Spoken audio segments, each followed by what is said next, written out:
This podcast is a member of the Place to Be Nation family. Visit us at placetobenation.com, the only place to be in your pop culture world.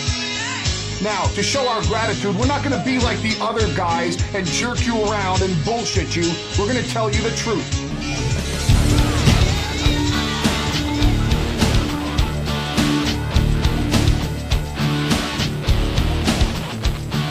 Shane Douglas is the man who ignites the new flame of the sport of professional wrestling.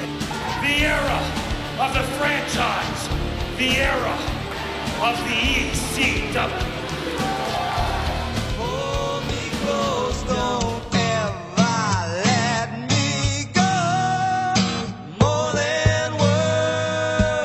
Oh my God! I ever needed you to show. Journey through Extreme here on the PTBN Extreme Three-Way Dance. We are walking through the history of ECW TV and their big events, and eventually pay-per-view, maybe. Starting in February of 1994, we have perused our way into September.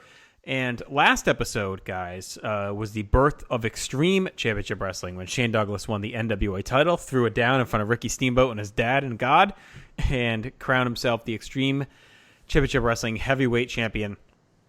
And we left things there. So we actually took a week off, at least it seems that way when I did a bunch of research and digging around. Poirot, as Larry David may have called me, did some work, and it looks like there was no September 6th episode. Maybe Labor Day weekend, I'm guessing. Maybe something going on there. But here we are on September 13th, 1994 will be our first installment that we discuss tonight. And it feels, we saw this, like, for anyone that would have watched in 93 as well, we didn't start there, but I had watched some of it. This seems to be a sea change time for the promotion. Like, there was a big change in September, October of 93, and now we're going to see stuff going on here. We know faces come and go throughout this history and the timeline just because guys get deals and jump at bigger money, but it seems like this was definitely a change in direction for the promotion. Did you guys get that feel? Just without saying too much, did you get that feel tonight watching these episodes? Yes. Kind of... They don't really know yet, I think. Like, they want to be different, but especially Shane, as he goes throughout these episodes that we watched, he kind of has mixed messages, and I guess I'll explain that as we go. Mm-hmm. Okay. John, did you get the feel of change in the air? Yeah, definitely. We're missing the Funkster. His presence was dominant when we started, and now it's fading off. Yeah, it's going to be an interesting mix when we see how, like, some guys are going to get send-offs when it's kind of official and then others just kind of vanish. It happens a lot here, so you just never know in our timeline when someone's going to come and go. But we do open with a video recapping Public Enemy's arrival a year ago, their subsequent ECW Tag Division domination. That includes clips of them jumping Tommy Dreamer as they're about to take out any potential Cactus Jack partners because he was slated to challenge Public Enemy with a tag partner, and that does bring us to our opening match tonight.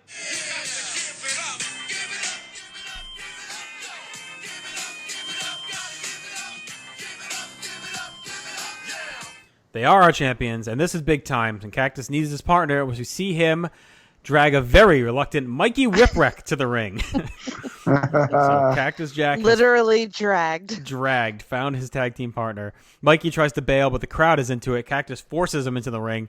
Public Enemy's out next, and they're laughing. God, what's going on? They're looking across the ring. Joey says Mikey's in extreme danger tonight. As after opening animation, we hit to the ring. The bell rings. Mikey and Rock start off as Joey hypes up Public Enemy as champs. Mikey keeps trying to run, but Jack stops him and fires him up. Mikey just turns and tags Cactus and runs away again, but Jack hunts him down. Public Enemy attack in the aisle and get back to the ring as Mikey has completely vanished now. Cactus fights off both the hoodies, but they come right back and double team. And then Mikey shows back up with a board, and he beats the crap out of the champs with it. And him and Cactus do the double bang bang fingers. That gets a big pop and kind of brings them together as a team. Joey says Mikey's become a man here tonight, and the crowd is in love with him. We reset with Rock and Jack lands a back elbow and then tags Mikey. Jack sends Mikey flying into Rocco, and he slugs Grunge. Cactus eggs Mikey on, he lands some punches, and then Cactus picks Mikey up and uses him as a battering ram into Rocco, and that sends Rocco out with a Cactus clothesline. Mikey gets a hot flurry on Johnny Grunge as Jack puts Rock through a table outside. Jack gets a swinging neckbreaker on Grunge on the floor, smashes Rocco with a chair. All four brawl outside as Mikey's hanging in there, landing some offense. Back inside, Grunge fights back and hits a DDT on the chair on Mikey. He hammers away. Grunge keeps on the attack and gets a near fall, but Jack makes a save. Rock tags, and he starts to beat on Mikey, but Mikey survives a lot of big moves and pin attempts by both men. Public Enemy had a big double team. Mikey kicks out again. He will not die. Cactus tries to help, and he buys Mikey some time. Jack and Public Enemy spill into the crowd. We get some weapon stuff out there. And then Rock hits a crossbody off some scaffolding onto Jack. Joey says Mikey's done for the match and unconscious on the floor as Jack has to battle the most vicious tag team ever. But Mikey does slowly climb back in the ring. Public Enemy sets up a table. Rock moonsaults Cactus through it. Jack gets dumped outside. Public Enemy tries to drive by on Mikey, but Rock dances on the top rope too long and Cactus knocks him down. Grunge and Cactus fight outside as Mikey rolls up Rocco for the win and the huge pop and the titles. Mikey and Cactus celebrate. Public Enemy's flipping out. They go into the crowd. The crowd's loving it. Joey's great here. It makes it feel like a huge deal with Cactus and Mikey winning the titles. And this is a lot of fun. I mean, it was standard Public Enemy brawling with extra heat and hype thanks to Mikey and how Jack worked with him. And it was cool seeing Mikey evolve even through the match. Like, he didn't want to be there, and then he comes out because he feels bad and he wants to help Cactus. And then he actually gets some offense in and scores the pin on his own. So nice storytelling on him, and Public Enemy finally gets dethroned. So Jenny went 3 stars.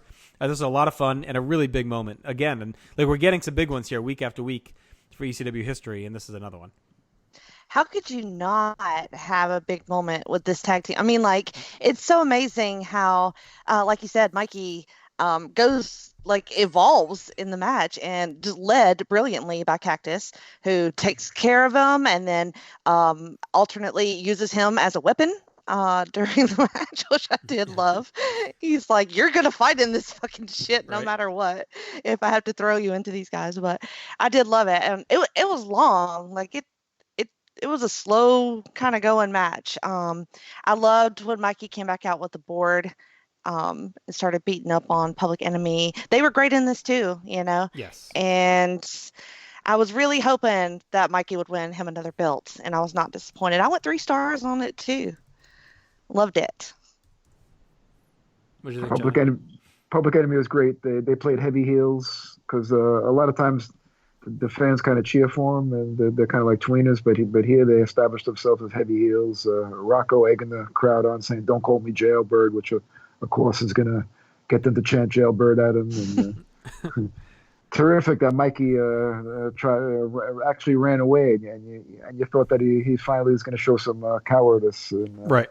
But then when he came back with the board, and the crowd went bananas. Yeah, the crowd are just emotionally behind Cactus and Mikey through the whole thing, and the crowd made it that much better. And Joey too, like counting them out through the whole thing, and then acting surprised. I don't expect them to hang on to these belts. I might be wrong about that, but I kind of hope they have a nice little run here. Yeah, we'll see. I mean, and even if not, the moment is so big. Like, that's almost what just matters with them anyway. It was like the Mikey, and it almost just elevates Mikey. Like I said, his evolution and almost becoming a man, like Joey said, throughout the match.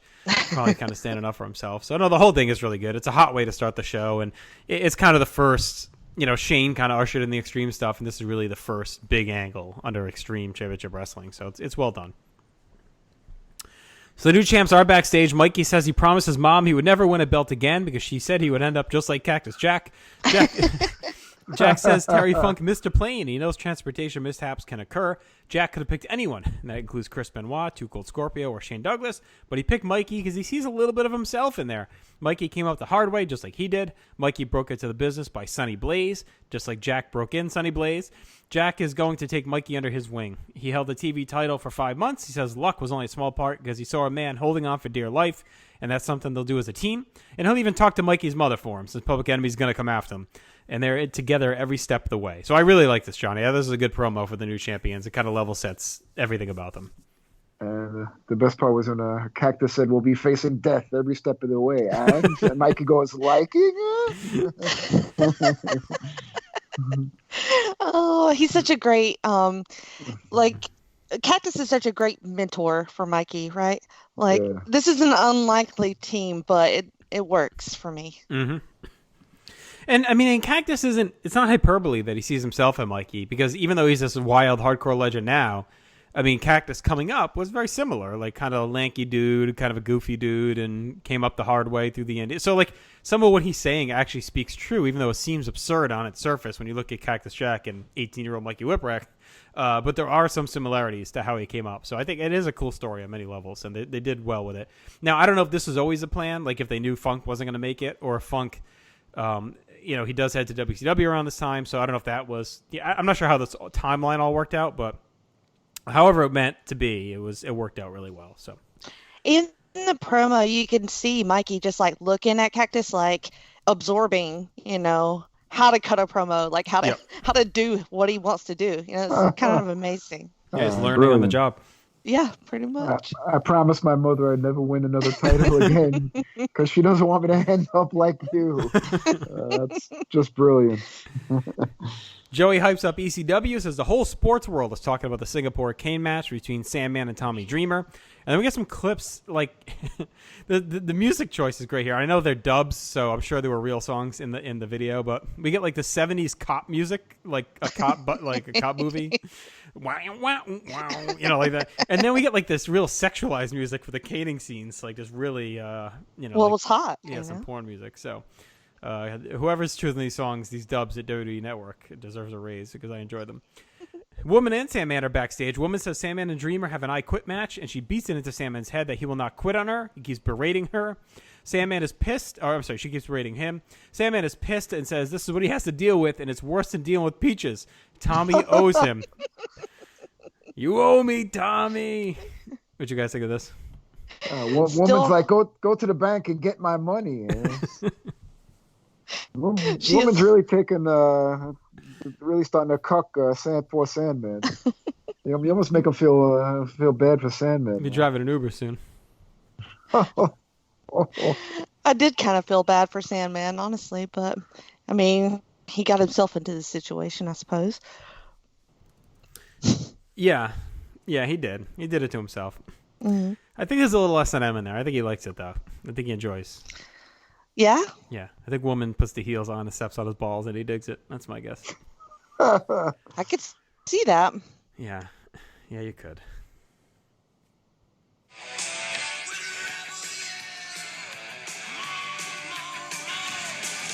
That brings us to our next match as Jason, our TV title holder, brings out Rockin' Rebel, take on, and Rebel lead out Austin for this big match. Chad Austin, that is. Benoit gets a big pop. Chris Benoit, that is, because he's the opponent. Feels like a big deal here, hanging around after the tournament, it seems. Benoit controls early and grinds a chinlock, as we hear from Tommy backstage. He says it started with a kiss, shows off his cane welts, and says they'll take it all out on Sandman and make him quit. Austin tries to work into control, but Benoit just completely overwhelms him with reversals and hard strikes. Austin hits a desperation dropkick, and then he lands a few shots as Rebel barks instructions. Benoit comes out right back and knocks Austin outside. Benoit keeps banging on Austin in the ring, but Rebel trips him up from the floor. Benoit faces off with Rebel and then dodges an Austin charge, and they collide. Benoit hits a tombstone and the diving headbutt for the win. Rebel and Austin argue after the match, and Jason sides with his new boy, Chad Austin. Austin and Rebel trade some blows, but Jason smacks Rebel with the belt. Austin and Jason battle Rebel's shoulder and then choke at him. And it's sad to see Rebel and Jason bust up. I've enjoyed Rebel as the heavy heel for Jason, the heel heavy, I should say, for Jason. So I was a little sad to see them break up and go separate ways. But it looks like Rebel's headed for a face turn here. Squash City. Benoit looked dominant, just knifing through both men with ease. He looks like a star, and the crowd is really into him. So, John, I want a star and a half on this whole shebang here. Yeah, it's sad that Jason chose Austin over Rebel. I guess he views Rebel as competition now that Jason's the TV champ. He went for the scrubbier one of the two, siding with Austin. And this turned out of nowhere. Yeah, I don't know how I feel about that. I like the match, though. I thought Benoit looked amazing, and Austin gave him a pretty good fight. I went 2 stars on it, but I don't know. I kind of hate Jason now, and I don't know how I feel about the turn for Rebel yet. We'll see. The beatdown was like horrible. Like when they were Austin and Rebel were stomping, or Austin and Jason were stomping. I don't know. It just it was not great for me. Yeah, and I mean, It feels a lot like, a Cairo or other, like, I mean, where's he really going to go as a face? But whatever, Right. I guess at some point too, because as we'll see, Jason's obviously growing his stable. So at some point it's going to get a little bloated. So I guess someone had to go, and Rebel's kind of been hanging around the longest. So we'll see if it goes anywhere. I think it's just kind of shuffling the deck chairs on the Titanic kind of thing. It's like whatever. But anyway, so Benoit wins, and I agree with you. He looks like a star, and I don't remember if we've covered this here yet. We know where Benoit's headed and where it's going to become, but we're going to talk. We're going to talk about his run and his career here is what it is. So that's how it goes. We covered the whole thing when Scott and I went into it, and we're not going to laud him, but we're going to talk about what he brings to ECW and his matches like that. So that's that. Just getting that out there, discuss it how we want, and move on. I like it.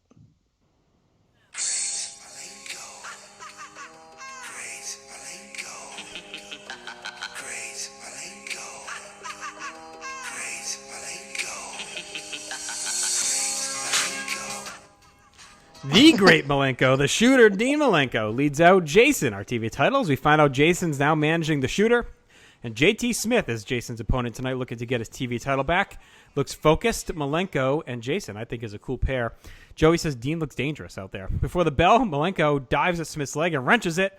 And as much as I love Malenko in this whole gimmick, as we'll see it play out, Joey continually putting over the shooter thing gets on my nerves. He shot on him. He's like trying to sound a little too cool with it. Like, all right, we get it. We know shooting is like real wrestling. Like, we get it, Joey. He shot on his knee. He shot on his knee. So JT's knee is a mess. The bell rings. Jason works it over, torquing and battering it. And Malenko just stands at ringside, expressionless, just staring into the ring. JT fails to fend off Jason. JT bows up and grabs the neck. He tries for a slam, but the knee gives out, and Jason collapses on him for the win and the title. I mean, this is all story, not really much of a match, but that's fine because we're establishing Malenko as Jason's lethal assassin, and his stable continues to round out well. So Rebel's out, but Dean Malenko, the shooter, is in. So 1 star, Jenny, just for the story more than anything else. Yeah, 1 star.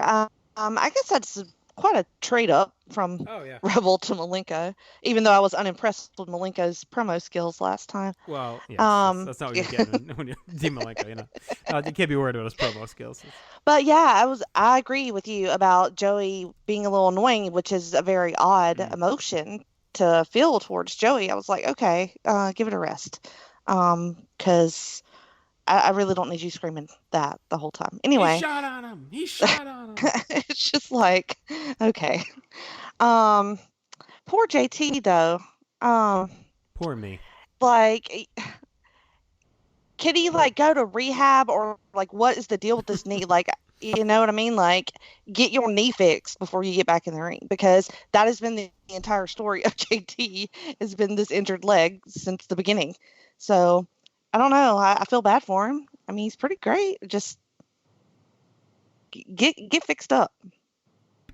He's throwing those checks. I know, it's expensive out there.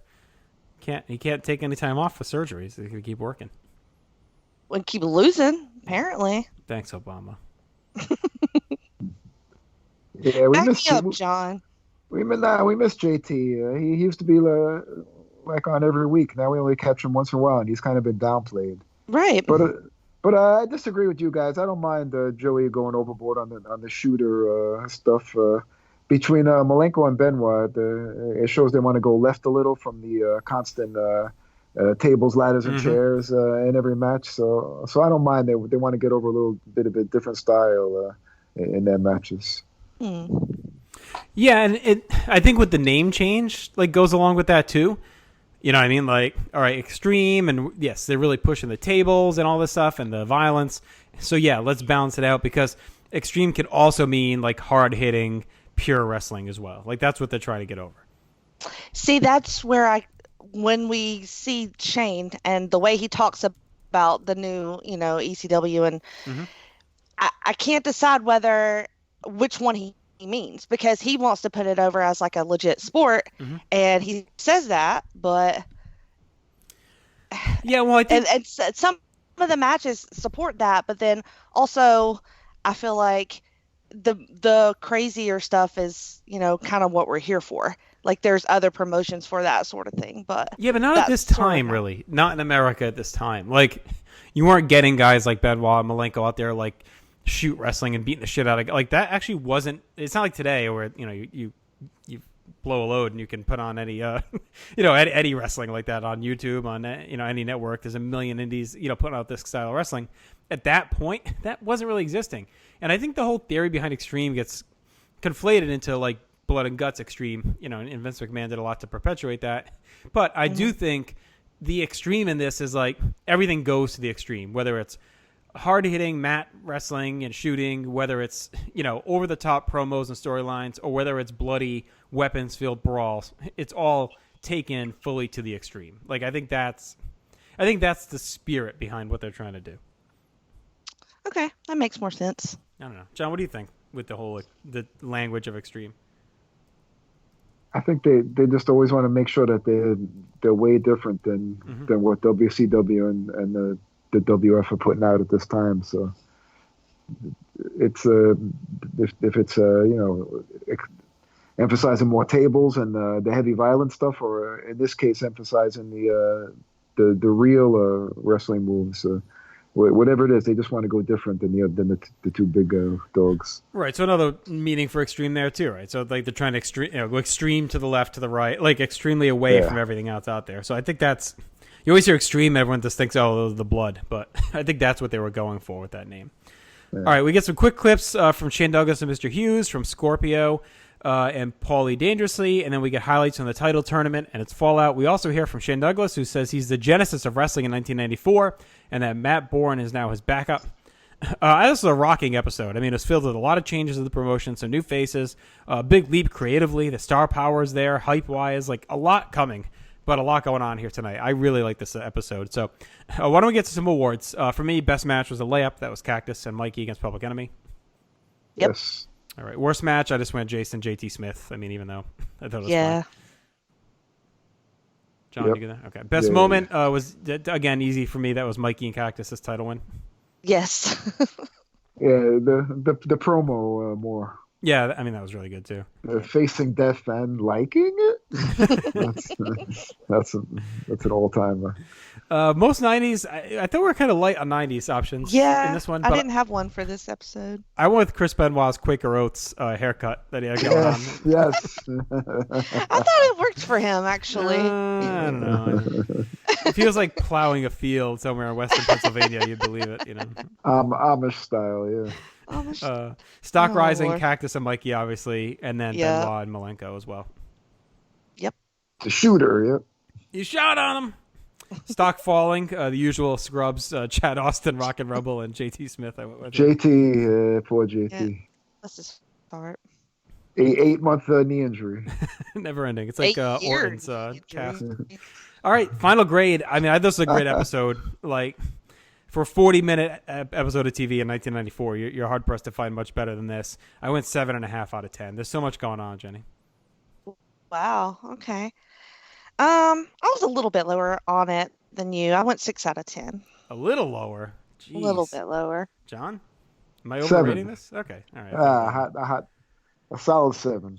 Yeah, I mean, it was, I don't know how much more you're looking for here. A big tag title win, a big, you got Malenko, you got Benoit. This is a big change in the air for this episode. All right. I think that my emotional state for the day kind of leads to some of these grades. So. Okay. Well, that's fair. Yeah. No, not really. All right, let's head fast forward a week to September 20th, 1994. We open with a recap of Shane Douglas's post-tournament promo. Douglas and Bourne now are backstage. Shane talks about having something inside you can't turn away from. Douglas says when he was Doink, it represented everything about wrestling that he knew. There was something deep inside the makeup that he liked. A pro wrestler. Bourne says Paul said this is no circus, but he can still clown around and kick your ass. He pulls off the wig and just has half a smeared paint job on his face. He puts on his old lumberjack vest, of course, when he was Big Josh. He says he can swing chairs and sticks and get nuts and still kick some ass. He takes off the vest and says, at ECW, you aren't. Douglas says he's the Alpha and Omega. They've buried the NWA and needs to rest in peace. It should never have come back. And he's the Alpha resurrection of the sport and the genesis of transforming wrestling from entertainment, from the epitome of the cartoon and Doink to the epitome of wrestling in him. It's now Extreme Championship Wrestling, and they've gone to limit limits people never dreamed of. There's no imitators or pretenders. They're the home of hardcore wrestling and the best in wrestling today. This is the Genesis, and he is the franchise, and Bourne is his backup. This is a really good open. It's like a level set. Last week we had to get the Cactus stuff in there and all that, but this is like a hard reset on the promotion, and Douglas explaining why they're headed where they are and that he's going to lead them there. What'd you guys think of the opening promo? I have mixed feelings about it. I don't know. I just... John, I don't know. I like when Doink Bourne made some kind of reference to nuts on the chin or something. that was his extreme moment. Do you like the Bourne character?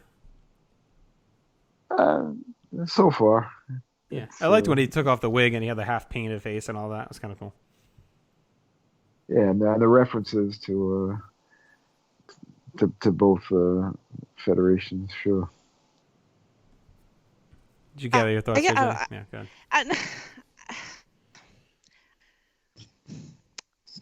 I don't know how I feel about it yet. Like, Okay. it's just not. It's not hitting with me. I don't know. I get what he's doing. I get what he's saying. I get what he's trying to sell. It's just, I don't. It sounds like bullshit to me. I just don't buy it. I just don't buy it. What's there not to buy though? Was he not selling to I you? don't know. I mean, Okay. like he's like, we're not doing the gimmicks and we're not a cartoon, and yet he's standing there with a fucking clown. No, but he's not a clown. He was a clown, and he's like this dark. He's an extreme version of what he was. Like there was something in there, and then he's not meant to be a clown. He's a guy that was trapped in this clown gimmick that broke him.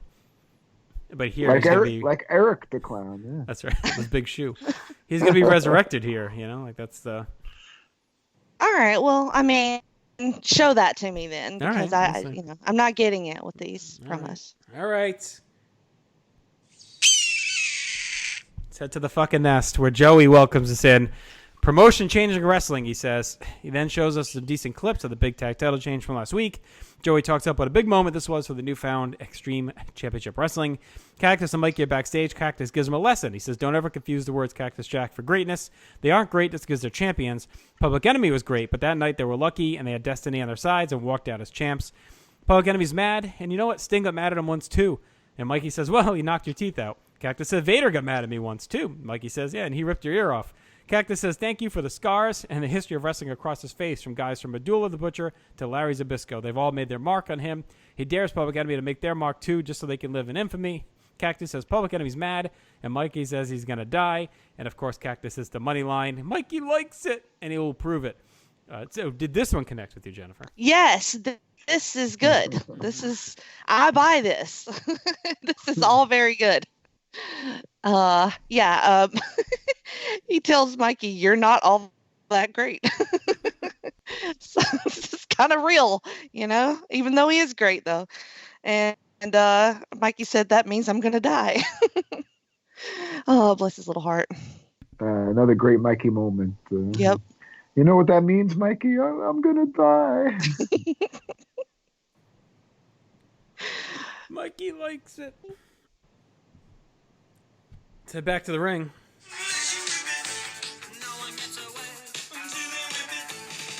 And out comes Mikey Whipwreck and Cactus Jack to take on Chris Kanyon and Dino Sendoff. Canyon's rocking a Rangers jersey, not welcoming himself well to the Flyers fans in the audience. Funny entrance for Cactus and Mikey as Joey is still in shock that they're champions. Mikey is doing better than the hometown Buffalo Bills, Joey says. Mikey wears his hat to start, gets knocked off right away when Kanyon shoves him down.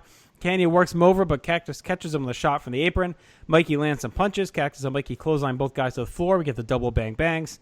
We reset with Cactus going right in on Sendoff with some kicks.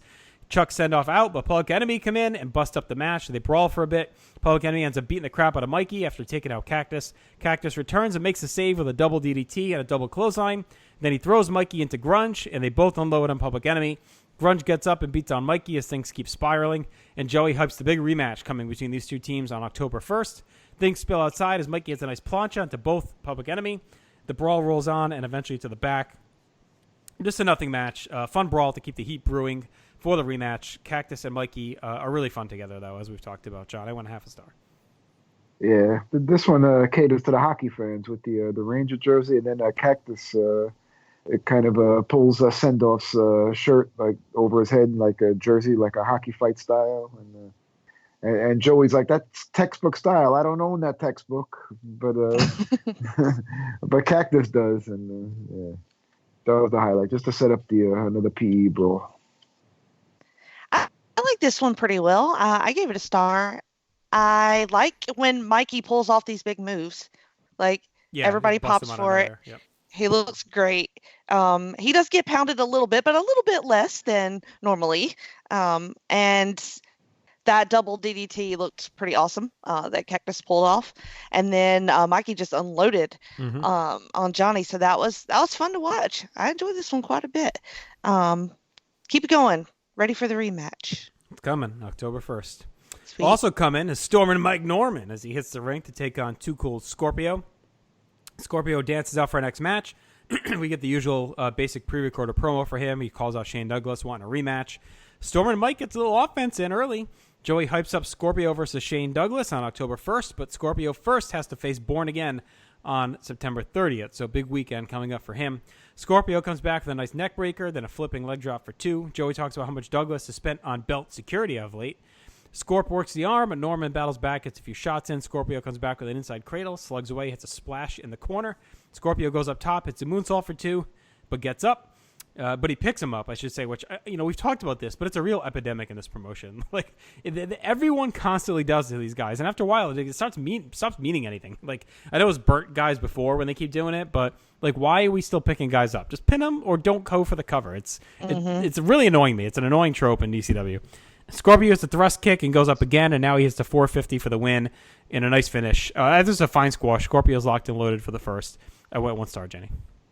Yeah, same. It was good. I think Scorpio is like kind of what I wish that JT Smith would be. You know what I mean? Like Right.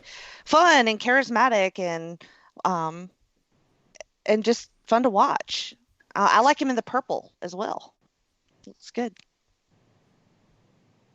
Yeah, it's good. The Scorpio Splash. We get a nice variety between brawling and the technical guys like Benoit Malenko, and then we got Scorpio, high flying maneuvers. We got a good mix right now. Yeah, Scorpio's been a nice addition. And Jen, you keep talking about Malenko's promo skills. Scorpio's yet to impress either. Yeah, I was gonna say, yeah, he needs to up that as well. Yeah, he just stumbles a lot and repeats himself. He does like the nervous laugh with it too, which doesn't help. Shane Douglas. Oh, And Scorpio's whoop, coming there for it you. is. Yeah, whoop, there it is.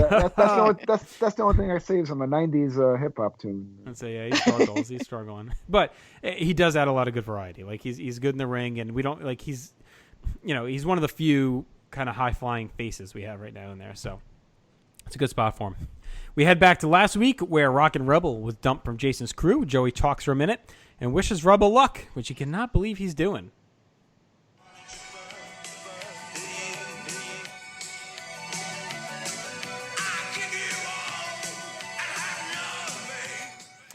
And here he comes for his big revenge match. And guess what? He actually gets a shot at the TV title as well. Oh, boy. Against Jason. Rebel's announced on the rock and roll capital of the world. So I know his name's Rocket Rebel, but I didn't actually picture him as like a rock star or anything like that. But apparently he's a big rock star. Jason has Malenko with him yet again. Looks fairly confident. Malenko gives Rebel some shit and then snaps his arm. As Rebel takes a shot at him, the bell rings. Jason goes right at the arm and slugs away. Rebel tries to fight back, but Jason is just all over the arm. Rebel does a good job. He favors the left during his comeback, which I thought was good attention to detail. Then he lights up Jason with a couple of wicked chops. Rebel misses a charge in the corner. Jason rolls him up and puts his feet on the ropes for the win. This is well done. Malenko gets the first shot, but Jason still hangs in and kind of gets on his own for most of the match to get the win. And it's a good angle. Rebel will be in the same role in the card, I'm sure, just on the other side of the fence now. So I went 1.5 stars, John. This was perfectly fine. Yeah, they didn't waste no time. The turn was just last week, and we get Rebel and Jason right away. And Joey kind of left us hanging when they said that Rebel's from the rock and roll capital of the world. Where is that exactly? It was never. It was never Cleveland, mentioned. I guess. So. You believe Sure. Carey in the Hall of Fame? Maybe it's in Rhode Island. I don't know. This is boring. I don't like watching Jason wrestle. No. I miss the old days when he was fun. Because he can talk, but I don't enjoy watching him wrestle. Which is sad because I mean he has a nice body. I mean he has some charisma. It's just he has to cheat all the time, and it's just he doesn't do anything really. The crowd hated it, and they were silent for most of it, like me. So I gave it half a star. Harsh. Sorry about it. You like him better when he's banging the belt in his shag carpeting? I do. I think so, yeah. Because, I mean, there were a couple of promos there back in the old days when we first started this that, I thought he had some heat, but no thank you. All right, well, let's head back to the nest. Joey's there to talk about the recent actions of Shane Douglas. We get some clips of Shane's Japanese media press conference, which is more of his usual stuff. Cactus Jack comes in and congratulates his old training buddy. Says maybe one day we'll see which of the two of them is better. Douglas does a good job putting over ECW, and I know he's confusing you, Jenny. It's like Edge's style in the ring confuses Scott Criscolo. I know you're having a hard time grasping what he's throwing out there, but at the very least, you can admit like he's well-spoken. Like he comes across really well. He explains what this is about, why he's the man, why they're better than everyone else. Like if you had to put someone out there in front of them to be the face of this promotion, he's been good at that. Do you agree? Right. Yeah. Yeah, I mean, he's good at all of that. I just don't buy any of it. I just don't believe him. All right. He's the franchise.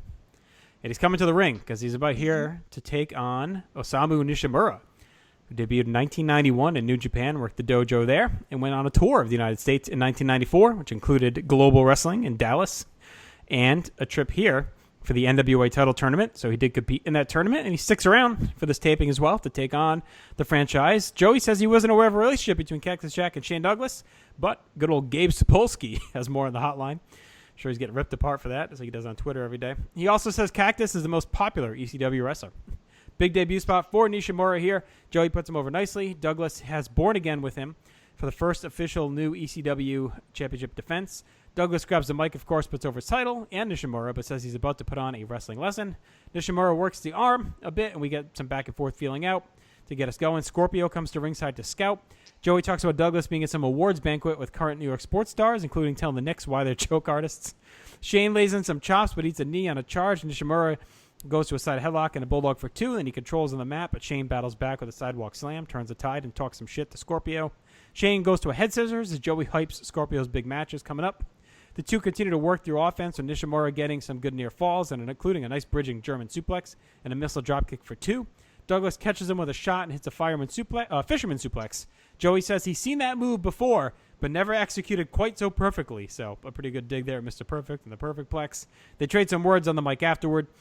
This is fine, just kind of existed, but it's good to have Shane show his skills on the mat, grind out a TV victory, especially against guys from all over the world, because all he's been talking about is, he's a world champion, and he wants to take on everywhere. He wants to prove that this is a world title belt, and he's better than anyone in the world. So bringing guys like Nishimura in to have Shane go over them is a good way to start to build that credibility, Johnny.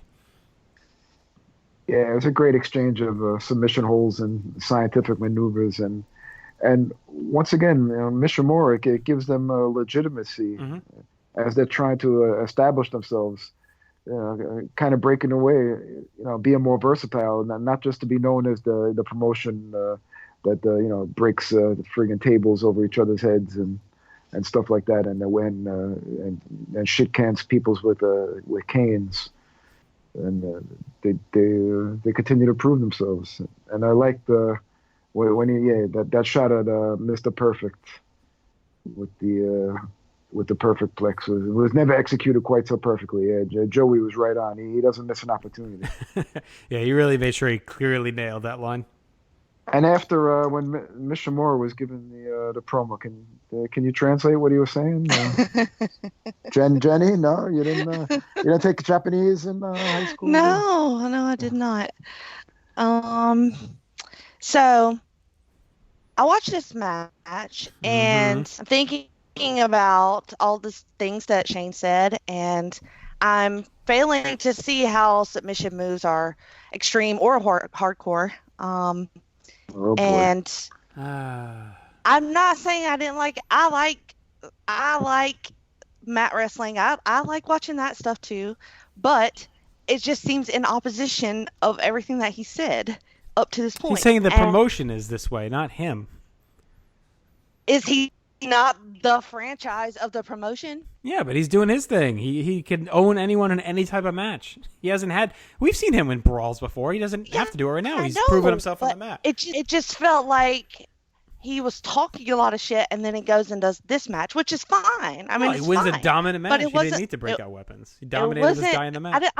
I don't mean weapons. I just mean it was boring. That's what I mean. Well, I mean, look, he's limited. I mean, it was. There's only so much he can do. He's trying. So, is he limited, or is he the world champion? Is he the best, or does he suck? No, I mean he's one thing. He's gonna say what he's gonna say what he believes he is. I mean, he's not.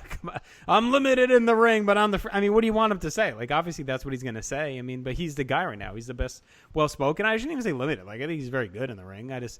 I mean, he's not gonna go out there and the goal of this match wasn't for him to light the world up and put on this like 5-star classic. It was just to pick up a pretty convincing win over a in theory named guy from outside of ECW.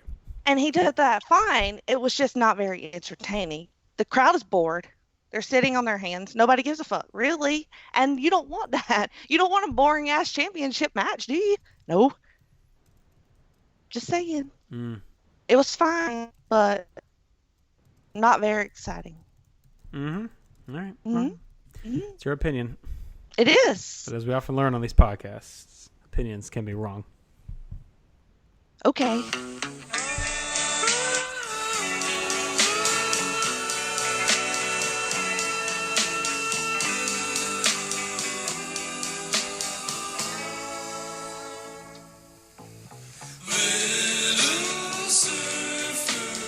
There is one opinion that will never be wrong, though, and that is that Surfer Ray Odyssey is indeed the man because he is back in the house to take on the Tasmaniac. He goes right at Taz. Taz clobbers him down. Surfer Ray ducks a clothesline, unloads it. It's a nice drop kick. Taz bails. Ray meets him with a plancha, hammering away, ends up drop kicking the post by accident. Taz shoots Ray into the rail, slugs away before bashing him with a chair. We find out Taz will face Chris Benoit on September 30th in Hamburg. Back inside, Surfer goes to the top, hits a somersault senton for 2. Surfer slams Taz and heads up top, and now hits a missile dropkick, and Ray is really showing out tonight. He's feeling himself. Taz ducks a clothesline, hits a release Tazplex for the win. Fun sprint. Ray got some nice offense. I love him. I love him in his wetsuit. He's trying. Taz is a beast as always. Star and 3/4, Jenny. But I was excited to see Odyssey back. Me too. See, this was good. Like, I gave this 2 stars. I enjoyed this almost as much as the other one, but it was just more fun. And I'm sorry I can't be more, scientific about my opinion of funness when I'm watching wrestling, but it is what it is. I mean, Taz does what he does well, and when he missed him on that kick and hit the pole, that shit looked painful as fuck. So anyway, I liked it better than watching Shane Douglas mat wrestle. Yeah, Surfer Ray hung 5 in a nice plancha outside. Yeah, and the missed drop kick too was quite a move. Yeah, very very effective for what short it was. He's working hard. He always works hard. I love it. He's won me over. I thought he looked like a goof the first time we saw him, but there's a place for him in this promotion to me. Like, he's just out there. Just seems like a nice dude and just working his ass off and doing some crazy shit. And he's just always it would have been very easy for him to go out there and get murdered by Tasmaniac, but he doesn't. He gets his shit in and shows up. Yeah, especially going out there with the wetsuit and the friggin' sunscreen in the nose. Right, looks goofy. Yeah.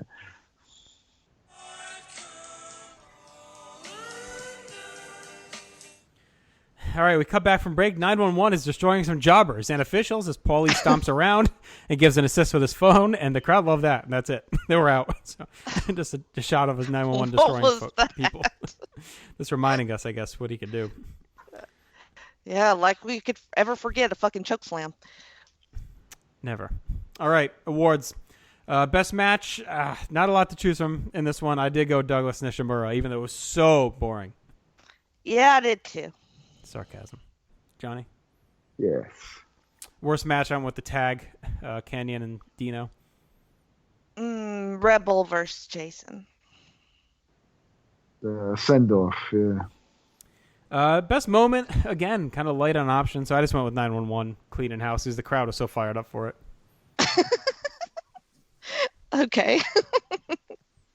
I'm gonna go with that missed drop kick by Ray Odyssey. Mikey gets it again with "I'm gonna die." Most 90s, again, late night. I went with Doink, the existence of Doink. The existence of Doink. I went with Paulie's purple overcoat. That was a good one, yeah. Yeah, when Joey was talking about Shane's New York dinner with the Knicks and the Rangers in '94 and all that. When they meant something.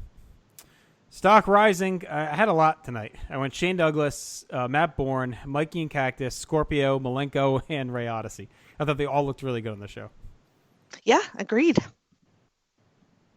Even though he lost, Mishimura. Mm-hmm. Yeah, no, he looked good too. Not a lot of falling. I just went Dino send off in the Rebel. Rebel and Jason. Yeah, the Rebel lost his first match after his turn. Doesn't bode well. Probably the end. So this was a dramatic dip for me in quality of episode. Not as exciting and nearly as much going on. We got a little bit. It wasn't suck or anything, but it definitely felt like a letdown after last week. So I went 4.5 out of 10 on this one, John. Yeah, 5. 5 for me. All right, so 2 down, 2 to go. Jenny, John, Yes. on the PTBN wrestling feed, that's the feed we're on right now.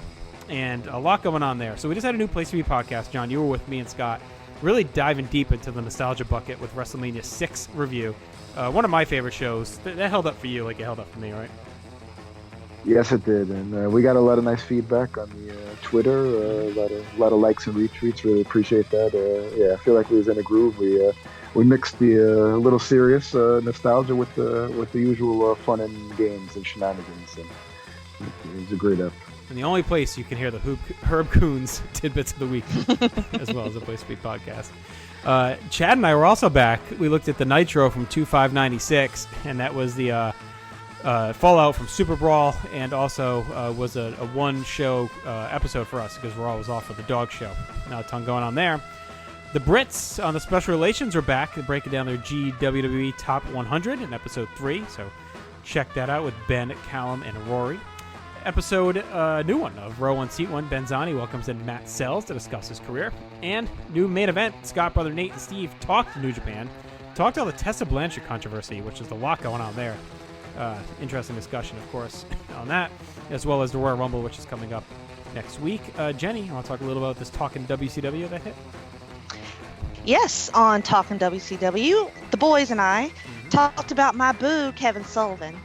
Talked about 3 of his matches and about how awesome he is and how he's wonderful and nobody could ever have another opinion other than that one. Right, because it'd be wrong. Right? Correct. Yes. And Sullivan's that's what I like about the show. Like, you would think, oh, you're just going to hit, like, the great, the top level guys or the great workers, but it's good to see, you're kind of going off the grid and hitting different guys. So Kevin Sullivan's a good topic. And finally, Scott was here as well, talking GWE. The first half in the PTBN special did his GWWE pay-per-view TV match ever list, the top half of that in his reveal. So the bottom half still to come there. All show. Also, a lot going on in the pop feed. Great content. Hard Traveling Fanboys, Glenn Butler Podcast Hour Spectacular, The Year in Pop, Laugh in Theater, DC4U, Marvel Age, and the Brother Sister Rewatch Podcast. Just some of the shows you can hear each and every day over there. And Jenny, you have a podcast feed of your own as well? I do. It is called The Jenny Position. And we just had an episode of The Journey Through Infinity, where we talked about Iron Man 2. We should have another one of those coming out pretty soon. I did an episode of Bianca's First Time, where me and my friend Bianca watched Raiders of the Lost Ark for the first time she's ever seen it. So that was a good time too. Should have a new Geek and Sassy coming soon as well. Yeah, that's a good gimmick. I mean, it's kind of like we did on Jeff Lynn's Wrestling a little bit, and also like Drew does, and you don't know Billy Jack. So your friend Bianca has not seen a lot of big, well-known movies. So basically, watching them and talking her way through it for the first time. So it's a good concept. And Journey Through Infinity, your feed is the only place to hear that show. It's me, you, Tim Capel, and Scott, and my maiden voyage through the MCU. So yes, we have Iron Man 1, Hulk, and Iron Man 2 in the book so far. Mm-hmm. Okay, we got a new one coming. So be sure to subscribe just to that. Do it for me. Do me a favor. Check out that show. You can hear us branch out, and you get a lot of good shows. So be sure to sign up, and also sign up to follow the Greatest Sitcom of All Time tournament on Facebook and Twitter. We're into round 2, 4 matchups a day. If you just follow our normal Twitter account, you can get those polls, or there's a dedicated Facebook page as well. You go to search just PTBN's Greatest Sitcom of All Time tournament. You get all of them. Let's quickly go through the ones today, because you know what? Today sucked, actually. Let's go through the ones from yesterday. I thought yesterday's were much more interesting to me. So Home Improvement versus Wings. I knew Wings had no shot. Like, that Home Improvement was going to lap them, but I really like Wings. And personally, I voted for Wings. I like it better. You guys, how did you go on that one? I went Home Improvement just because I grew up on it, watched it a lot more. I do like Wings, but had to go with nostalgia on that one. I go Wings.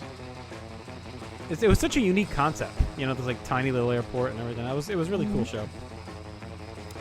Saved by the Bell versus Who's the Boss. I thought that's another tricky one. Like, I know Saved by the Bell is going to do well with this group, but I went against the grain. I actually voted Who's the Boss. I think it's a better show. Really? Mm-hmm. I guess it was just like Saved by the Bell was more my age range and things like that. So I just seen it's a more lot more of iconic. it. Like, not iconic, but it just sticks out more. It is. Yeah. Everybody's seen that show. So yeah, it sticks out more. But Who's the Boss it was really good. John? I'm going to Saved by the Bell. Really? All right. I'm surprised on that one. All right, so this one, I guess, may seem like an upset, and it depends how you look at it. So Night Court whooped Roseanne on Twitter, and it beat it pretty good on Facebook. So Roseanne's going down around 2, and I know there's the political stuff going on with her, but I really don't put that on this win. Like, I think that cheapens Night Court's victory. I voted Night Court. I think Night Court's a great show. Is it have the longevity of Roseanne? No, but I also don't think it had the dips of Roseanne. And I just think maybe the politics played a little bit, but I think Night Court actually won its own merit. And also, we had the wave of some Night Court fan account retweeted out that poll, so I think they came in hot and heavy on that one. But I like Night Court better. See, now this won't be popular, and people, I think, retroactively pin a lot of bullshit on the Roseanne show. But anyway, I grew up on that show. I identify with that show. I grew up poor, and there were a lot of things about that show that hit home to me, and you didn't see on any other TV shows. Plus, you didn't have, say whatever you want to say about Roseanne, but she was a female comedian in that time that you didn't see a lot of that, and that show has just always been something that I have a soft spot for, so I voted for it. I mean, you're not wrong. I mean, with the historical parts of it, and it was a very unique show that went to spoke to, I'm sure, a very large group of people. Yeah, John? I'm going Night Court. It's a great diverse cast, a great ensemble with John Larroquette and Marshall Warfield. What's the guy? Richard Mull, the guy who played Bull, Yep. and Harry. I'm going with them. It was a unique concept in its own right, too. Like this, this nighttime disaster of a court that they had going on here with all this, scrubs coming in and out. And it was really well done. It was one that deserves, I think, more run than it gets. I don't think I ever see it on anymore. It used to be a big, Nick at Night kind of show. But. And finally, we had Family Ties versus Charles in Charge. I knew this was going to be a romp, and Family Ties won pretty handily here. Yeah, pretty much. So in today's polls, Friends is going to win big. King of the Hill is going to kill Sabrina. Scrubs versus News Radio is an interesting one. So Scrubs is up on Facebook, but I believe News Radio is winning on Twitter. 78-22. Yeah, so I think the Twitter vote, and if you look at it, I believe a News Radio account also picked that one up because it's double all the other poll results. So I voted News Radio. When I was working where the company where Scott works now, and I worked overnights, and weekends, and worked a lot of long hours and needed a lot of time killed. And News Radio is one of the shows A&E had at that point, and it killed a lot of time for me. And I watched the whole run, and I thought it's just a tremendous show. It, of course, dips off a little bit when Phil Hartman leaves, but dies and leaves the show and leaves Earth. But I thought up until even after he leaves is fine, but that run until he leaves is just like next level sitcom. I don't have the experience with it that you do, but I loved Scrubs. It was quirky and weird and different, so it got my vote. News Radio. I think you'd like News Radio a lot. You should try and I don't know where it is right now, would. but it's really funny. It's really funny. It's sharp. I mean, Dave Foley is great in it, and obviously Phil Hartman was great, and Jimmy James, the Stephen Root was awesome as like the aloof station owner. So, all right, be sure to vote each and every day. You can have debates just like that in your house or in your head, however you want. Or on Twitter. Facebook also is the home to our next stretch project for 2020, the greatest WCW match ever. Facebook.com/GWCW matches, or visit Pro Wrestling Only. There's a thread there as well. You have all year to research, promote matches, and have conversation. There's already been a ton. It's a super active Facebook page right now, which I love. So this is going to be a lot of fun putting that list together.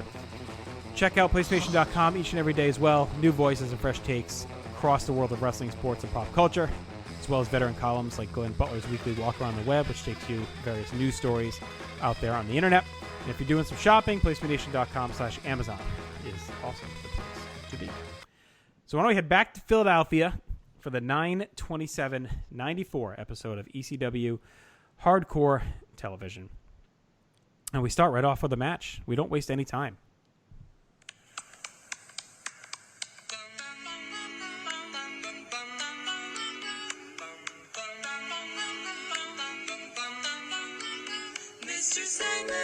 Yes. Sandman is out to take on the Hacker, Hack Myers. Joey Styles welcomes us in. There's a big weekend coming up. Sandman and Woman hit the ring. We hear from Tommy Dreamer, who talked about the horror to come in their I Quit match. Then we hit the opening animation. Joey's up in the nest. He says, we're about to get ready as Hack Myers comes out. Sandman escorts Woman to the floor, which Joey shits on for some reason. Sandman brutally chops Hack Myers and chucks him down. Sandman is methodical and focused in his beating. Hack tries to slug away, but Sandman just stops him cold and batters the head. Woman gets up with the cane. Hack ties her up and then smacks around Sandman as Joey says Hackamania is going on. And for the first time, calls out what will become a Hack Myers staple is the Shaw noise he makes when he's throwing punches. And that'll catch on with the fans as well and continue to develop from here. Sandman grabs a cane. He smashes Hack with it. As Woman ties up the ref, Sandman covers and gets the win. Business as usual. Sandman gets the win to set up Saturday. Not too much going on here, Jenny, but I give it a star. Courtesy star. It's Hackomania. What are you talking about? Mm-hmm. Is it Hack-O-Mania or Hack-O-Mania? I think it's Hackomania. So they call it Mania. I feel like I saw it on a sign that said "O," but anyway, it doesn't matter. Mm-hmm. It was fine. It was 2 stars for me. Woman needs a wardrobe change. Like, she's been wearing this dress for like 8 episodes. So I'm ready for her to change clothes. And it was all right. Hack took a brain shot with that fucking cane. That was rough. I don't know why. That's like what he does, but every match he gets one of those in that I'm just like, how is he not dead? Like, it's baffling. But I like Hack a little bit more every time I see him. He's growing on me. What do you think, John? Yeah, the fans are starting to get behind the Hack with the Shaws and Shaw. Joey. Yeah, Joey acknowledged. He says, "I don't even know what Shaw means." No, it's good stuff. I like the Shaw thing. I was waiting for it to kick in because you could hear him start to do it before this. Like, he had been saying it when he was doing the strikes, and now they're picking up on it. All right, we get a long recap of Sandman versus Tommy, more interesting graphics, and some more 70s buddy cop porn music to lay out behind it. Scorpio's backstage. He talks down Shane, what he plans to do to him on Saturday. We get some match highlights. He calls out Matt Bourne as well. Just basic Scorpio stuff there. Then we get some highlights of Jason and Dean Malenko's recent exploits and brings us to our next match, and that is Jason taking on old Dino Sendoff. Jason and Malenko strut out looking confident. Big Dino in a big spot here. Joey says even Sendoff could beat Jason on his own, but we don't get to see that because Malenko grabs Dino's neck and wrenches it before the bell. Jason then batters the neck and wins with ease. All about the story here is Jason and Dean is becoming a really good package together. Malenko demonstrates the Boris bottle cap for Jason until Taz makes the save. Malenko goes right at Taz and grabs an armbar, but Taz actually reverses into one of his own, and they brawl until the locker room breaks it up. Taz ends up cleaning house on the jobbers. The match was whatever, but the post-match was really fun, and I think Taz and Malenko is like a great feud because they're both really good on the mat, adept wrestlers, but you're wild end of the spectrum when it comes to character. And Taz and Jason, of course, have been in each other's business for a while, ever since Taz bit his face way back when. So it's cool through line there that they're still going at it. So I want a quarter star, Johnny. Again, more about the post-match than the match. Joey did a great job of putting over when Taz broke the armbar. Yes. He really established putting over Taz, how he broke the shooter's armbar. That was the highlight. Shot on him. Yeah. It was quarter star, whatever. Fuck whatever. Jason, I don't want to watch you wrestle. I want to watch Dean Malenko and Taz wrestle because that shit was fun. I was like, okay, it was worth sitting through those couple of minutes of Jason being a dumbass. So yeah, I'm excited for what we got coming up next with those two guys. We'll see where it heads. We spent a long time filling up with a Dino Sendoff video package, a Shane Douglas video package, and it sounds like it's probably set to Simply the Best. That sounds like the song that they're. I thought that's what it was. Yeah. It was like the karaoke version of it. Yeah, I think that's what they do a lot of these dubs. So you can usually tell what song is really being used by some of the dubs here. So this definitely sounded like Simply the Best. It was a long video package. It went on and on. They're filling a lot of time on this episode. Public Enemy's outside. They spit some rap lyrics. Grunge says Rock is losing it, going crazy. Rock says he hasn't been right since they lost those titles. They talk up their baseball bat match with Bad Breed in Hamburg and their big tag title rematch on Saturday. Solid stuff as always, and a great tagline: naughty by nature, violent by design, Johnny. Anytime they quote the message, don't push me, I'm close to the edge, like a jungle sometimes. Really wonder how I keep from going and or Mace, M-A$E. Actually, I don't think his version had come out yet, did it? Him and Puff? I was gonna say a little ahead of their time. Him and Puff, yeah. Him and Puff might have been like 95. Jenny, anything on the Public Enemy here? Oh, great. Yeah. They need their belts back, so they're fired up. And they do hit the ring to take on Chris Kanyon and Donnie Allen. I like how the jobbers just interchange partners all the time. Like we've seen Kanyon and Sendoff and Allen and Rebel. Like they all just kind of rotate around. Very incestuous group. We join in progress as Grunge is battering Allen. Kanyon comes in. He gets his shit kicked in. Grunge DDTs Allen as Rock batters Kanyon outside. They head out and stack Allen on a double table. And Rocco moonsaults through Allen and both tables to a huge pop. Public Enemies is going next level to get their belts back. Grunge yanks Kanyon in the ring. And they finish him with the drive-by.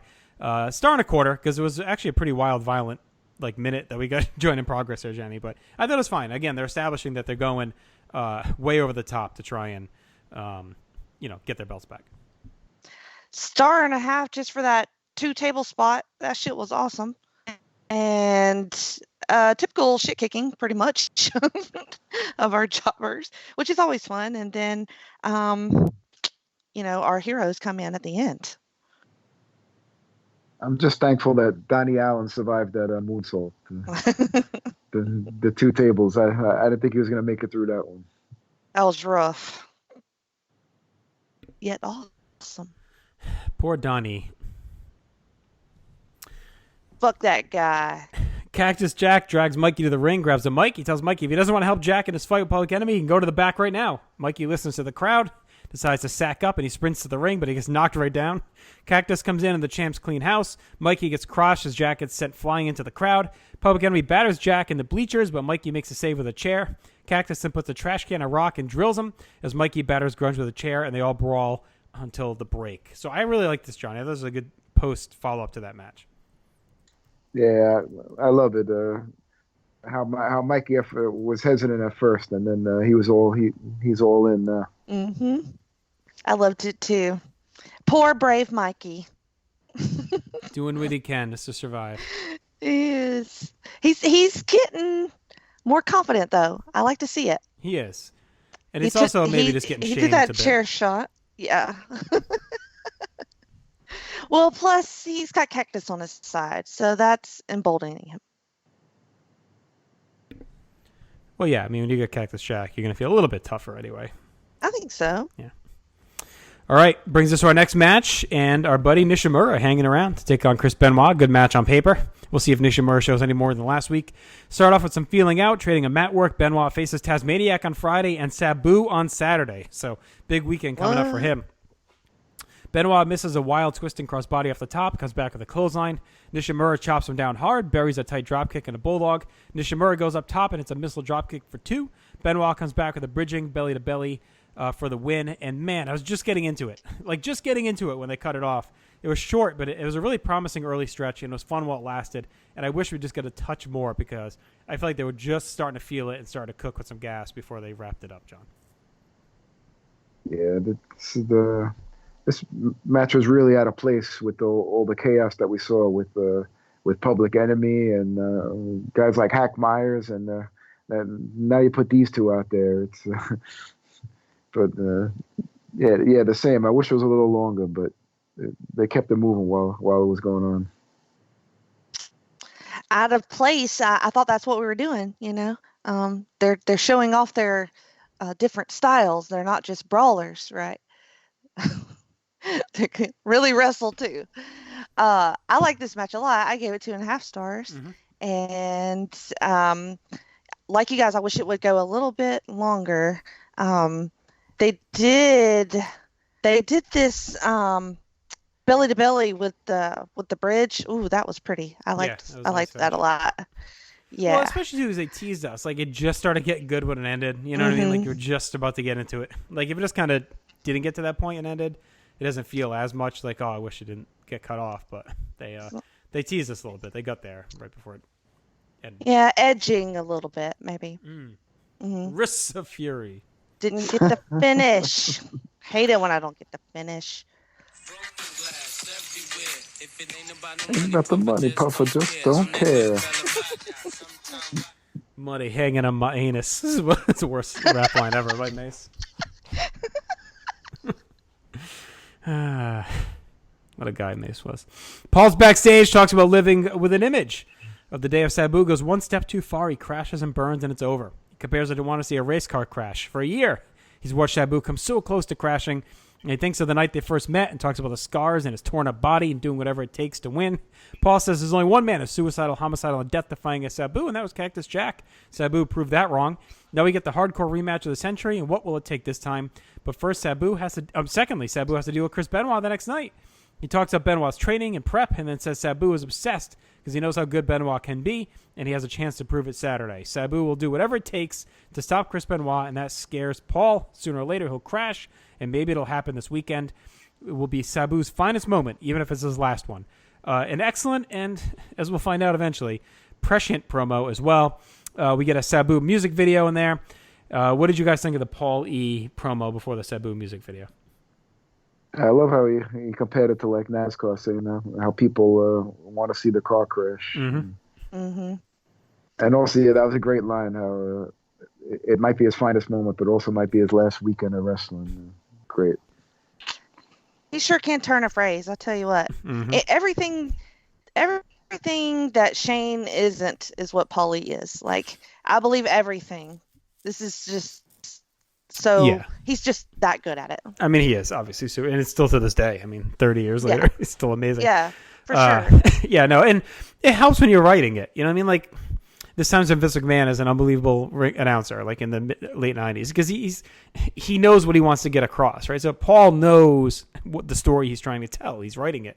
He's directing it. So I mean, he's got the chops to do it. I'm not saying it's easy, but he's able to go out there and tell this story better or just about as well as anyone because he knows what he wants to get across. And he has a talent to back it up. And I like this the hype of the double shot weekend. They got big shows going on these weekends on Fridays and Saturdays. So it really puts over the grueling, even if it's not grueling because they're not touring a ton, it makes it feel grueling when these guys have these dream matches across a weekend. Like, fuck, if I lived in Pennsylvania, you're telling me I can watch Cactus Jack and Sabu wrestle Friday night and then Chris Benoit and Sabu wrestle Saturday? Like, that is ridiculous. That's an awesome stacked weekend right there. Like, I'm driving for that. Cactus and Mike, you're backstage. Back at the time. I'm calling an Uber. I know. Cactus and Mike get backstage. They get the same. It's pretty much the same promo from last week. And then Sandman wraps up. He's smoking a cigarette and he makes a political correctness joke. So that wraps us up. Best match of the night, I thought, was Benoit and Nishimura. Yep. Worst match, Jason and Dino. Yep. Yes. I had two for the moments. Rocco's double table moonsault and then the brawl through the crowd with the teams. Definitely the 2 tables. The Poli promo. Yeah, that was great. The Sabu, yeah. The most 90s, I'm with Joey referencing the Lisa Marie Presley Michael Jackson wedding in his commentary. Yes. Definitely. The 90s. Stock Rising, I went with Sandman, Dean Malenko, Public Enemy, and Cactus and Mikey. Yeah. Did you say Benoit? No, I did not, but he's also a good choice. Yeah. And poor Dino. If Dino's send-off and Donnie Allen stock falls any further, they're not going to exist as people, but here we are. way off the grid. Final grade for me, not as good as week 1, but a little bit better than last week's, so I went 5.5. I went 6. Okay. Yeah, 5.5. All right. One more episode to get through, and that is October 4th, 1994. Joey's remote. He says one of the superstars went to the extreme, too far. We get opening animation, then we find out Joey is outside a South Philadelphia hospital where a superstar was rushed by ambulance, and many other stars are here as well. We'll be back throughout the night to check in on what is going on. So, get a little excitement here in the air. We got Joey outside the hospital. We're going to find out why he's there as we move through the night. Opening match is a title match as Jason has been maybe the most active television champion we've had. Every week he's in the ring, much to your chagrin, Jenny, but here he is. Unfortunately, he's a fighting champion, and he takes on the Hacker, the Shah, Hack Myers, with a big title match. Jason has Dean Malenko with him as always. Joey says Hack is one of the most popular stars they have right now. Jason has some roses. He really hams up his intro. And then we get a promo backstage from him. Todd Gordon comes in. He says if Dean Malenko interferes again, he'll be banned, and Jason agrees to that deal. Jason works a side headlock, but Hack fires out, slugs away to Shah chance. Jason goes low, cuts him off. He works Hack over in the corner. Hack battles back and slams Jason. Things head outside where Hack uses the railing, punches away. Hack keeps punching Jason back inside, but he eats a hard boot on a charge. Jason knocks Hack down. He keeps on his simple strikes. Hack comes back again, but the ref gets tangled with Jason.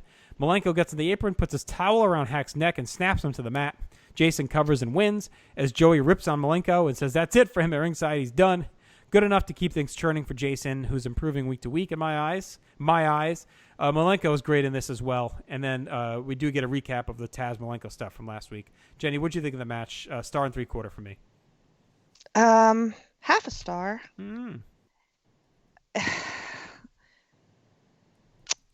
I like Hack Myers now, so that's good.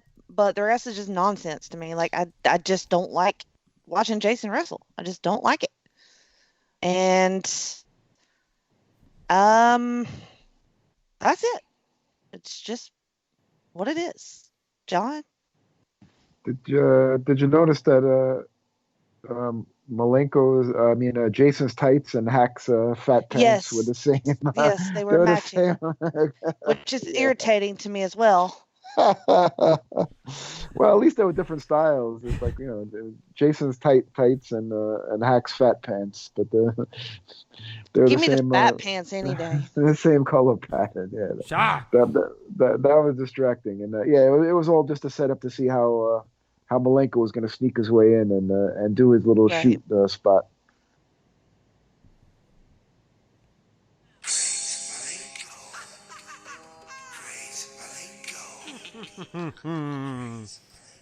Malenko stays out there because Jason heads outside. Malenko snaps Donnie Allen over with a butterfly suplex into a bomb as he's about to have a handicap match against Donnie Allen and Dino Sendoff. Malenko kicks away Dino's knee and then cranks on a front face lock. He just keeps pinging back and forth. It's a beautiful fireman's carry suplex for the win. Malenko beats the shit out of Dino after, fucking with his knee. Quick and fun. Malenko, I love him. I think he's really good in this role. And we have to establish continuously how dominant he can be as a shooter when he shoots on people and shot on. But this is well done, I thought. Yeah, not much to it. Fun shit kicking. Yeah, so far we haven't seen poor Dino with one offensive move yet. Yeah, I don't think he's done shit. Jason calls out Tasmaniac, and he answers. He stomps in the ring. We get a face-to-face as the crowd chants for Taz. Malenko goes at Taz, but he takes him over with a suplex. Taz eats a boot, and Malenko power bombs him, but Taz gets right to his feet. He hits a fallaway slam, but Dean comes back. He hits the Northern Lights. Taz bounces back, hits a belly-to-belly, and eventually the locker room empties, and things break up. Taz ends up chasing a PWI photographer and Jason to the back, but Malenko's hiding, and he attacks Taz again in the aisle.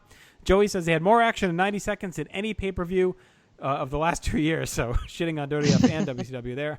But I really dug this. I thought it got me hyped for a Taz Malenko even more. I thought this was really well executed. Lots of hype. I could have just watched them just trade move for move, just like for the next 30 minutes. Just keep doing that. Like, why'd the locker room come out? Let them fight. It was awesome. I like Taz running after the scaring off all the jobbers and saying, "Get away from me!" He just wants at Dean and the poor photographer. Yeah, of course. Joey's back at the hospital, and he throws backstage where Tommy Dreamer's prepping. He isn't afraid of Sandman or getting hurt. He's not afraid of saying, "I quit." He spent a hard, long year to get respected by hardcore fans, and he'll never quit until he's carried out in a body bag. We get a video package for Sandman Tommy. Sandman is backstage on a knee. Woman is berating him not to say "I quit."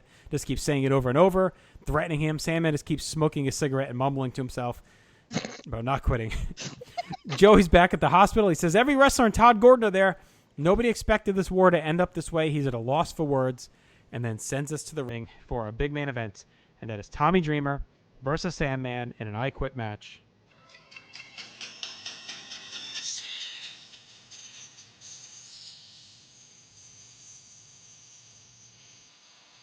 Tommy has a stoic, slow entrance for this match that has a lot of hype and a lot of build and has a good stip. But Sandman attacks him from behind and kicks things off. Dreamer fights him off, comes in with a car panel.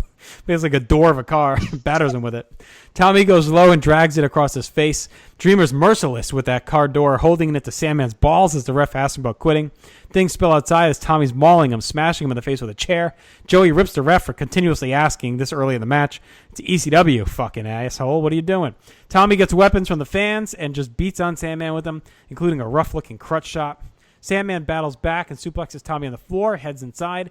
Sandman grabs a cross-faced chicken wing, but Tommy doesn't quit. Then he pounds on the shoulder and chokes away.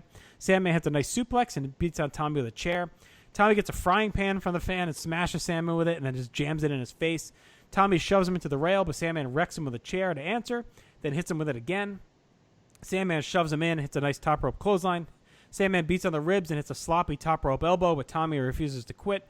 Tommy crawls up and catches Sandman with a DDT and then crunches him with a pile driver on a chair. Tommy comes up empty on a middle rope knee drop. Sandman spikes him with a delayed pile driver, lights up a cigarette, and then hits another one while he's still smoking. Dreamer refuses to quit as Sandman slugs away. Tommy nails Sandman with a lit cigarette, and it goes into his eye.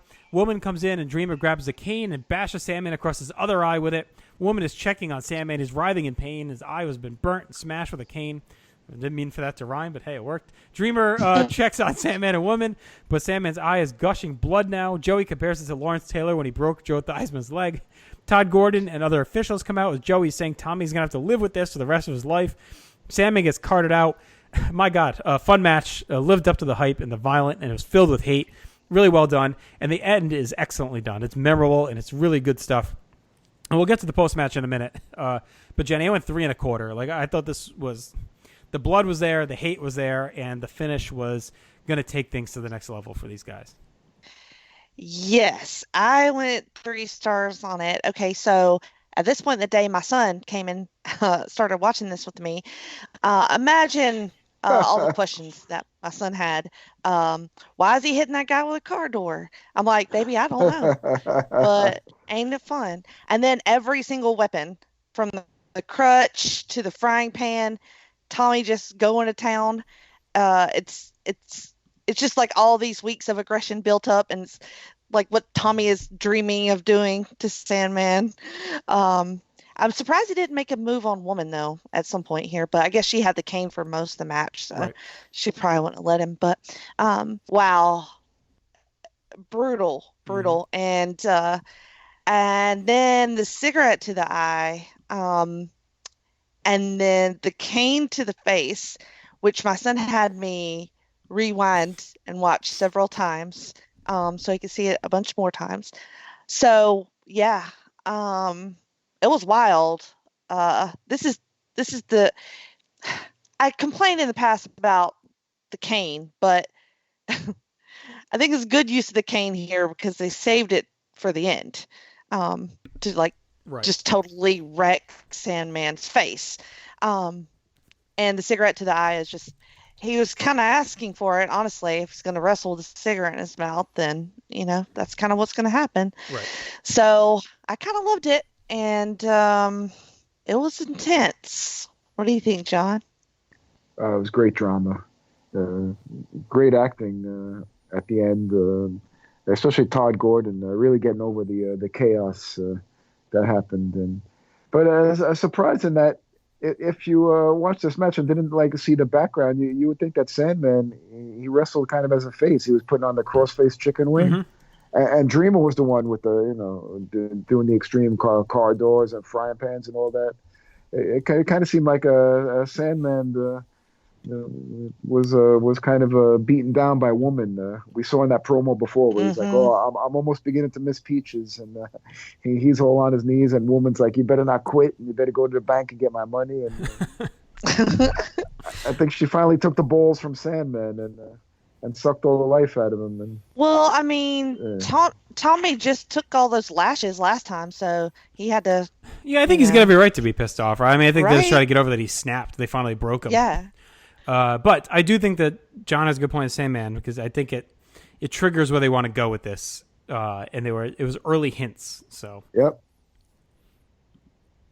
all right, so we go backstage where Tommy's defending himself to a bunch of wrestlers as Sandman's being checked on. He's like, "I didn't know, I didn't mean it." And they're all over him. Woman is screaming at Dreamer, calling him a bastard. Sandman asks for someone strong to carry him as he holds a cloth to his face. They're waiting for an ambulance. They finally push the cameraman away. I loved it. I thought this was great. They really furthered the chaos and the gravity of the moment, where Tommy's just getting, berated by everyone. Woman's screaming at him, "Someone strong carry me!" The whole thing was really, really good. I lost it. He's just like, "Get me out of here. Cannot somebody carry me the fuck out of here?" It was really good. And Ethan called Woman Elvira looking ass. So that put me. I don't know if she does not look like Elvira, but I thought it was pretty funny. That devilish woman.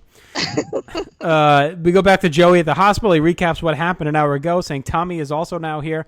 Gabe Sapolsky of the ECW Action Wire is inside. Says one of Sandman's eyes is swollen shut and the other one is torn off. So I don't know if they meant the eyelid or what. But they're unsure of the if this damage will be permanent, what's going on, and Joey wraps us up. So again, a really good close to all this. Great.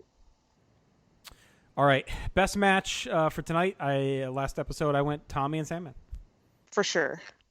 Oh yeah, that was like a pay-per-view level that we get to see the payoff. That was tremendous. Worst match, I just went with the handicap. I know so quick. I went Jason. Malenko. Yeah. Well, Malenko. that was a handicap. Yeah, that was a handicap. Well, yeah. John? Yep. Okay. Yeah. Best moment, obviously the Sandman eye injury and post-match. And I also went the Malenko Taz suplex war. That was really well done. Yeah, that was awesome. Yeah, and Sandman saying, "I'm almost beginning to miss Peaches." For most 90s, I put down Surfer Ray's neon wetsuit. Was he in the backstage thing, or did I have this transposed? It must have been on here somewhere if I have it written down. I didn't know if he was one of the guys chaos backstage. back there, so probably. Did you guys know anything else? When all the jobbers came Oh, out. that's what it was, when the jobbers came out. He came out. Yeah, he was one of them, definitely. Yeah, that's what I went with. I didn't think there was much else here. No, not much else. Yep. Stock Rising, I went with Joey Styles. I thought he was great on this episode. Tommy Dreamer and Dean Malenko. And Taz. Yeah, Taz is a good one. Yeah, definitely Dreamer. Stock Falling to me was just Hack Myers, and even that wasn't that bad. I guess you could do send off now. I just probably don't want to type their names again. For sure. They're rough. Send off every week. We gotta send them off out of here. Final grade, I went 7 out of 10. I thought it was just a hair below our first episode, and I thought we bookended nicely. A couple of shaky outings in the middle, but that first one, it's always their one coming off the big show. I mean, this was coming off their big show, even though for us, it's at the end of the night, just the way the schedule fell for us to do these. But I thought this is their best work. Usually, is coming off their big episode, big hour shows. I went 6 out of 10. I'm going 7.5 because we got to see a really big payoff. Usually stuff like that, they keep away from the TV. That Sandman Dreamer with the whole angle and the big match and everything. That was a real treat. Mm-hmm. For sure. All right, that'll wrap it up. So an interesting month of television. We'll be back in our next episode in a couple weeks' time. We got 4 more weeks of TV, and that'll set us up to November to Remember 1994, which we'll do the episode after that. So we'll see how we build from this big weekend in Hamburg and the ECW Arena and head into November to Remember. John, anything going on you want to talk about? This week in the NFL, gearing up for we're going to have a Super Bowl preview. We'll cover the championship games, etc. So no bye weeks. We'll get it in. Jenny? I should have an episode of Talk and Pop out. Tim and I talked to our good friend Sean Kidd. It was his podcast debut, so check that one out. Should be a good one. Be sure to subscribe to that feed like we talked about earlier. Yes, please. Yes, please. All right, I actually got a lot cooking this week. So a brand new Body Press Your Luck episode 3 will be up at the end of the week. And it has a big-time showdown. So a strong challenger for our defending champion will be in the house. So check that out. And then also over the weekend, No Holds Barred is back for the second straight month. And Aaron and I kick off our brand new gimmick for 2020. So check that out, and then we can talk about it. And next week we'll be back also with a new episode of the Place to Be podcast. So for all that said, that's Jenny. I'm JT. That's Johnny. 3 J's. We're out. Our menage a trois has come to a close. Everyone stay extreme. We'll talk to you in 2 weeks' time. All right. Tapping hours. I be out in Jersey, puffin' Hershey. Brothers ain't worthy to rock my derby. Though I'm never drug-free when I'm in the club, G. Though I know the thugs be wanting to slug me. Could it be I move as smooth as Bugsy? Or be at the bar with too much bubbly? Yo, I think it must be the girls wanna lust me. Or is it simply the girls just love me? Brothers wanna rock my rolls, rock my clothes, rock my ice, pull out Glock, stop my life. I'm like, damn, how these niggas got that tripe? Used to be my man, how he gon' plot on my wife? Do you think he snake me cause he hate me? Or he got his PhD, player hater's degree? Can't nobody take my pride. Can't nobody hold me down. Oh no, I got to keep on moving. Quit that. You a big cat? Yeah. Where your chicks at? Where your whips at? Wherever you get stacks, I'ma fix that. Everything that's big dreams, I did that. Don't knock me cause you're boring. I'm record sales soaring, straight touring. Simply a lot of men be wanting to hand me cause their words just don't offend me. We spend cheese in the West Indies, then come home to plenty cream Bentleys. You name it, I could claim it. Young, black, and famous, with money hanging out the anus. And when you need a hit, who you go and get? You bet against us? Nah, it's no bet. We make hits that'll rearrange your whole set. Right. And got a Benz that I ain't even drove yet. Don't push us, cause we're close to the edge. We're trying not to lose our heads. Get the feeling sometimes that make me wonder why you wanna take us under. Why you wanna take us under? I get the feeling sometimes that make me wonder why you wanna take us under. Why you wanna take us under? Can't nobody take my pride. Can't nobody hold me down. Oh no, I got to keep on moving. Can't nobody take my pride. Can't nobody hold me down. Oh no, I got to keep on moving.